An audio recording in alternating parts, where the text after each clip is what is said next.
गोविंद सिंह डोटासरा ने निकाय चुनाव पर सरकार और यूडीएच मंत्री पर कई आरोप लगाए। उन्होंने कहा कि सरकार निकाय चुनाव नहीं करवाना चाहती और ओबीसी आयोग को संसाधन नहीं दे रही है।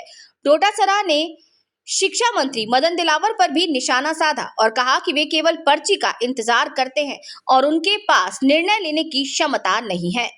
डोटासरा ने कहा कि सरकार को ओबीसी आयोग को आंकड़े देने थे, लेकिन उन्होंने अपनी ड्यूटी का निर्वहन ठीक से नहीं किया। उन्होंने कहा कि सरकार की इस देरी के कारण ओबीसी आयोग को परेशानी हो रही है और चुनाव नहीं हो पा रहे हैं। उन्होंने ये भी कहा कि सरकार के पास कोई योजना नहीं है और वे केवल बचना चाह रहे हैं। डोटासरा ने कहा कि संविधान के अनुसार 5 साल में चुनाव होने चाहिए, लेकिन 1.5 साल से ज्यादा हो चुका है और सरकार चुनाव नहीं करवा पा रही है। और वो बार बार बयान बदलते हैं। वो पहले कहते थे हम तो तैयार हैं, नवंबर में चुनाव करा देंगे, दिसंबर में करा देते हैं। अभी कह रहे हैं अभी करा सकते हैं। ओबीसी आयोग के बगन ओबीसी के बिना राजनीतिक प्रतिनिधित्व के अगर विपक्ष कह दे तो करा देते हैं। कभी कहते हैं ओबीसी आयोग का डाटा सही नहीं है। तो सब कुछ इन्हीं को पता लग गया क्या? ओबीसी आयोग का गठन करना सरकार की प्राथमिकता होनी चाहिए थी। 2022 का फैसला है, जब ये सरकार बनी तो इनको समय के ऊपर ओबीसी आयोग की गठन करना चाहिए था। इन्होंने लेट किया। लेट करने के बाद में भी 3 महीने में ओबीसी आयोग को रिपोर्ट देनी थी, लेकिन आज 9 महीने हो गए। 31 मार्च तक के लिए उनका समय है। तो 9 महीने में सरकार ने उनको जो आंकड़े उनको चाहिए उपलब्ध करानी उसकी ड्यूटी थी। वो ड्यूटी का निर्वहन सही तरीके से सरकार ने नहीं किया, वरना ओबीसी आयोग को क्या दिक्कत हो सकती है? ओबीसी आयोग यही तो कह रहा है कि सरकार जो हमें आंकड़े दे रही है ओबीसी का सर्वे करने का, वो ठीक नहीं दे रही है, सही नहीं दे रही है। यानी कुल मिलाकर के बात यही है कि सरकार ये नहीं चाहती कि ओबीसी आयोग सर्वे करके हमें रिपोर्ट दे और हम चुनाव कराएं। अब आप देखिए कि बकरे की मां कब तक खैर मनाएगी?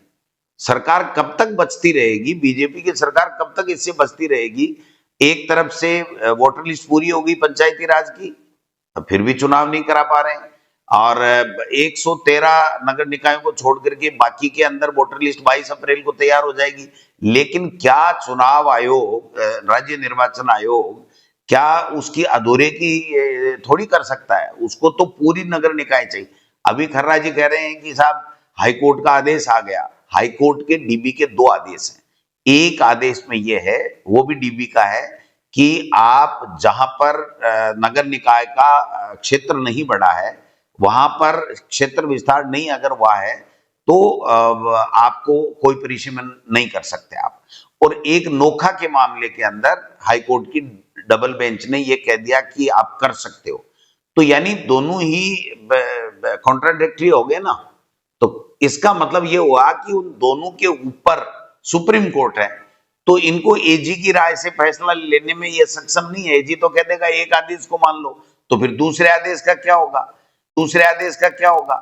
इसलिए इनको सुप्रीम कोर्ट में जाकर के, जब सुप्रीम कोर्ट में इन्होंने खुद ने लगा रखी है वहां पर एसएलपी, तो एसएलपी में जाकर को इनको दोनों फैसलों को वहां पर सबमिट करना चाहिए और इनको रिक्वेस्ट करना चाहिए सुप्रीम कोर्ट को कि साहब इसमें लीगल ओपिनियन सही क्या है, हमको करना चाहिए कि नहीं करना चाहिए। तो वो बात इनको तय करानी चाहिए। दूसरी बात, इनके कंटेम्प्ट लग रहा है क्योंकि 15 अप्रैल तक हाईकोर्ट की डीबी ने कहा है कि चुनाव करानी चाहिए।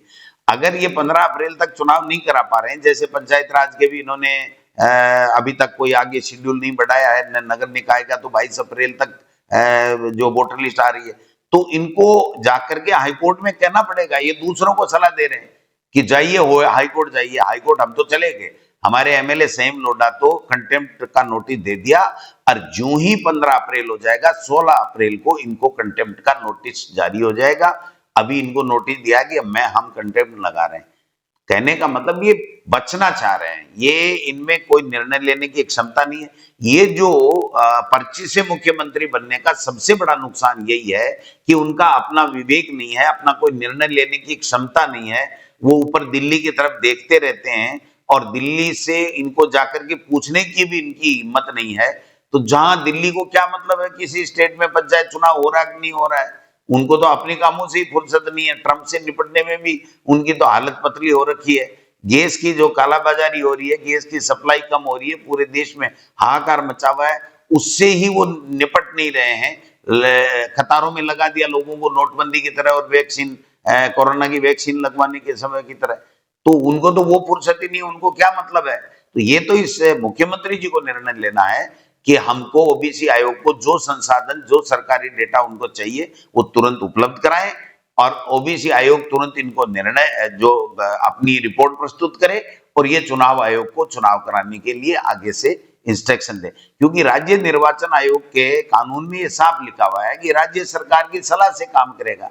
तो राज्य सरकार जब तक उनको एससी का आरक्षण नहीं देगी और ओबीसी के आरक्षण का जो सर्वे नहीं देगी, तब तक चुनाव राज्य निर्वाचन आयोग तो काम कर ही नहीं सकता, उसके तो हाथ बंधे हुए हैं।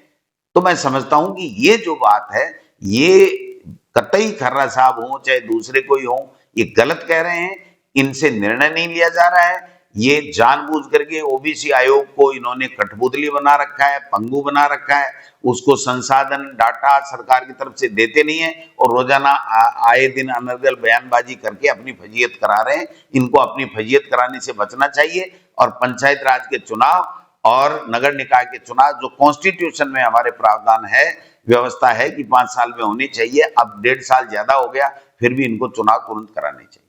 अब जो है देश और प्रदेश में जो आम जन है बहुत परेशान है, कॉमर्शियल सिलेंडर नहीं मिल रहे हैं, कोचिंग नहीं, कॉमर्शियल सिलेंडर नहीं मिलने से होटल, रेस्टोरेंट, जो मेस चल रहे हैं, जो सरकारी हॉस्टल चल रहे हैं, प्राइवेट हॉस्टल चल रहे हैं, वो सारे के सारे एक तरीके से ठप हो गए हैं और भूखे मरने के। मेरे यहाँ एक स्काउट आवासीय विद्यालय चल रही है और परसों उनका फोन आया कि सर मुझे सिलेंडर नहीं लगा तो मैं शाम को इन बच्चों को खाना नहीं खिला पाऊंगा, इनको भूखे खिलाना पड़ेगा। हमने एसडीएम को कहा और तुरंत एसडीएम और तहसीलदार गैस एजेंसी पे गए और 5 सिलेंडर दिया, तब जाकर के उनको कल रात को खाना बनाया। तो ये जो कतारों में लगा करके जो पैनिक लोग हो रहे हैं, पैनिक क्रिएट किया है, सरकार की विफलता है।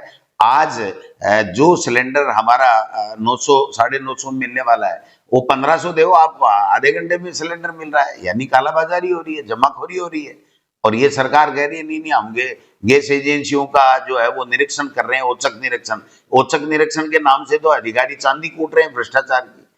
तो ये जनता कहाँ जाए। आज मान लीजिए जिसके गैस खत्म हो गया, चूल्हे की पहले से व्यवस्था है नहीं, क्योंकि उज्ज्वला योजना में सरकार ने जो है वो जो बीपीएल के लोग हैं उन तक भी जब ये दे दिया, तो शहरों में तो चूल्हा और लकड़ी का कोई मतलब ही नहीं है, कहीं बात ही नहीं है। तो कोई भी परिवार हो, अगर उसके पास सिलेंडर नहीं होगा तो वो खाना कैसे पकाएगा, अपने बच्चों का पेट कैसे भरेगा। मैं समझता हूं तो ये बात भी समझ से परे है और सरकार नाम की चीज है ही नहीं यहाँ कोई। सरकार तो सर्कस बन गई है, जो मतलब मर्जी है जैसे करो, इनका कोई कंट्रोल किसी विभाग पे नहीं है, किसी व्यवस्था पे नहीं है, अपराध पे नहीं है, कुछ भी नहीं है। अब आप बताइए, शिक्षा मंत्री जी तो जो है वो पैदल यात्रा कर रहे हैं। अरे भाई, परीक्षा का आप पुस्तकें कैसे समय पे मिले, स्टाफिंग पैटर्न कैसे हो, टीचर्स की भर्ती कैसे हो, हाई कोर्ट लताड़ पिला रहा है आपको कि भवन नहीं है आपके पास में, तो आप भवनों की व्यवस्था कैसे हो। हमारे यहाँ स्काउट आवासीय विद्यालय है, उसके लिए जमीन हो गई, बजट आ गया था और टेंडर प्रक्रिया के बाद में अचानक आचार संहिता लगी, हमको हाईकोर्ट जाना पड़ा है और हाईकोर्ट ने इनसे जवाब मांगा है, अभी तारीख है अगले हफ्ते में, कि आप बताइए कि इन बच्चों के भविष्य के साथ में क्यों खिलवाड़ कर रहे हैं। और मंत्री जी कुंडली मारे बैठे हैं उस फाइल के ऊपर और हाईकोर्ट में भी रिप्लाई नहीं दे रहे हैं। तो आप समझ सकते हैं कि किस तरीके का एक राजनीतिक द्वेषता से कार्य कर रहे हैं।